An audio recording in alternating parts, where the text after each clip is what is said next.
hari Minggu anak-anak. Puji Tuhan, hari ini kita bertemu kembali untuk cerita kita di minggu ini tanggal 12 Juli 2020 dengan judul untuk kisah Alkitab kita hari ini, Cintailah yang Baik, terdapat di Amos 5 ayat 14 sampai 15. Tetapi sebelumnya, mari kita siapkan hati kita satukan dan kita awali dengan doa. Lipat tangannya, tutup matanya, kita bersatu dalam doa.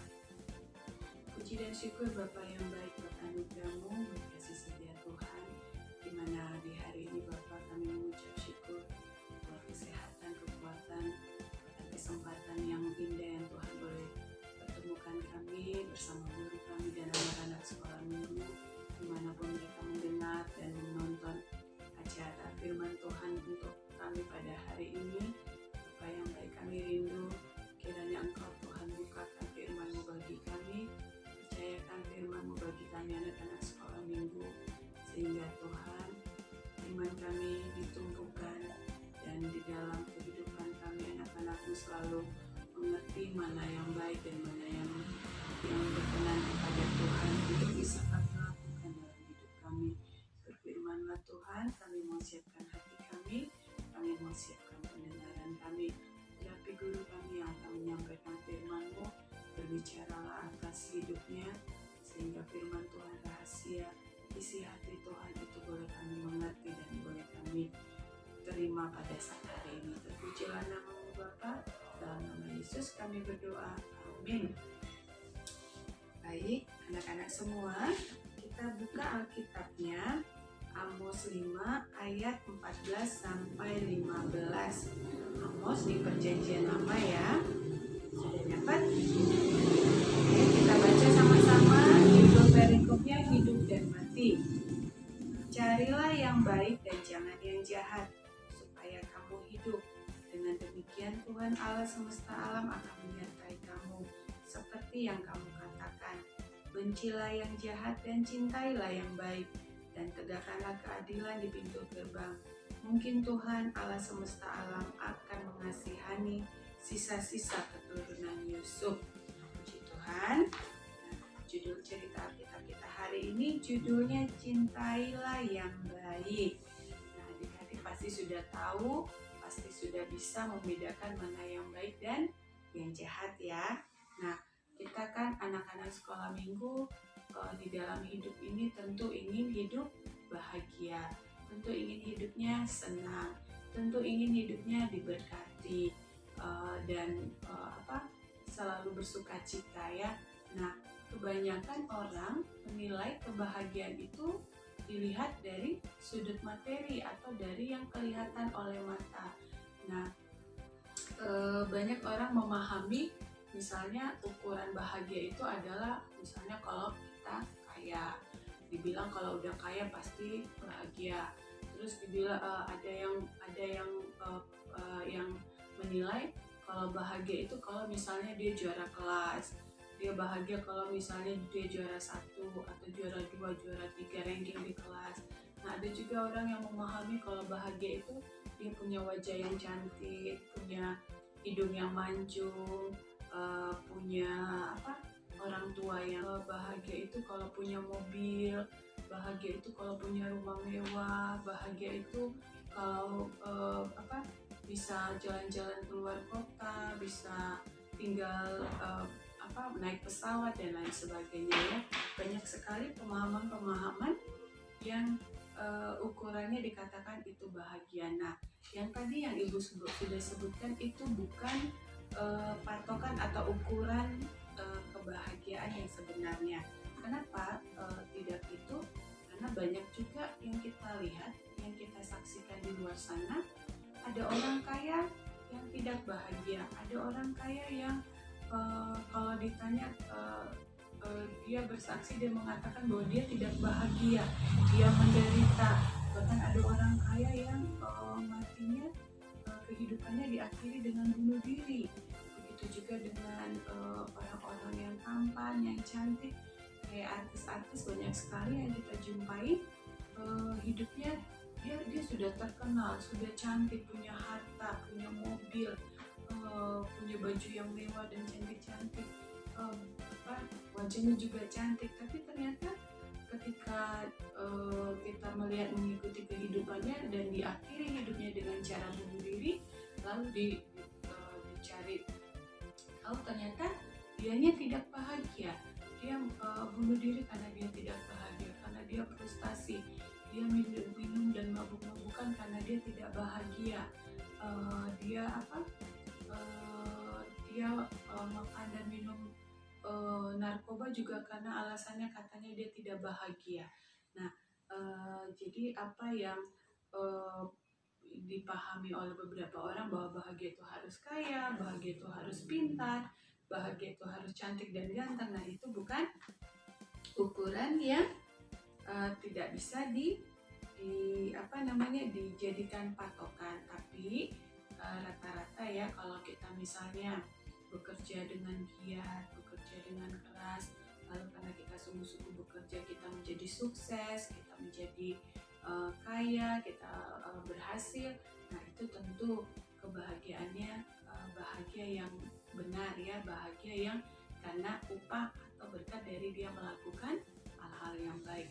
Ada anak sekolah minggu yang mendapat juara 1 karena dia rajin belajar, karena dia patuh dan taat kepada orang tua dan guru. Nah itu juga ketika dia mendapat juaranya itu dia pasti bahagia, dan itu karena dia juara memang karena dia melakukan apa yang baik yang untuk mencapai keberhasilannya. Nah, begitu juga ketika ada orang yang kaya, yang punya rumah mewah, berhasil, ketika dia bekerja dengan giat, dia bekerja dengan sungguh dan jujur, dan dia mendapat gaji yang besar, akhirnya dia menjadi orang kaya. Nah, itu juga sesuatu tindakan yang baik, yang patut ditiru. Nah, ada orang juga dia punya kekayaan itu karena dia mencuri, karena dia korupsi, atau karena melakukan hal-hal yang tidak baik. Lalu karena dia mencuri, karena dia korupsi, lalu dia punya banyak uang dan akhirnya menjadi orang kaya. Nah, itu kebahagiaan yang semu, yang tidak nyata, karena nanti akhirnya dia akan ditangkap polisi, kemudian akan dibenci dan dihina oleh orang-orang, akan dijauhi dan lain sebagainya. Itu karena kekayaan yang dimilikinya didapatnya dengan cara yang tidak baik. Nah, apa yang Amos ajarkan pada kita saat ini, yaitu adik-adik, Alkitab Nabi Amos mengajarkan kita untuk fokus untuk mencari dan melakukan hal-hal yang baik, dan jangan melakukan hal-hal yang tidak baik, yaitu yang jahat. Kenapa? Karena ketika kita melakukan hal-hal yang baik, tentu hal-hal baik yang akan kita terima. Kalaupun misalnya ketika kita melakukan hal-hal baik itu kita menderita, kita susah, tapi hasil akhir dari proses yang kita melakukan hal-hal baik itu adalah yang baik, yang akan membahagiakan kita semua. Nah, Ibu mau tanya nih, kira-kira dari menafsirkan mana yang baik dan yang jahat. Kalau misalnya adik-adik memberi sedekah kepada orang miskin, apakah itu baik atau salah? Ya, betul, itu baik. Kemudian kalau adik-adik tidak pelit, mau berbagi makanan, mau berbagi barang yang dimiliki, misalnya temannya ada yang nggak punya pulpen, kamu punya pulpen 2. Nah, itu apakah ketika kamu mau berbagi dengan temanmu yang tidak memiliki pulpen, itu perbuatan baik atau salah? Ya, betul, itu contoh perbuatan baik. Lalu kamu ada anak sekolah minggu yang pengen punya uang jajan, tapi dia mengambil uang dari orang tuanya tanpa seizin dari orang tuanya. Apakah itu perbuatan baik atau salah? Iya, itu adalah perbuatan yang salah, benar. Jadi sudah bisa membedakan mana yang perbuatan yang baik, mana contoh perbuatan yang jahat. Nah, hari ini firman Tuhan mengingatkan kita untuk terus mencari, kemudian kita melakukan apa yang baik dan bukan yang jahat, supaya apa?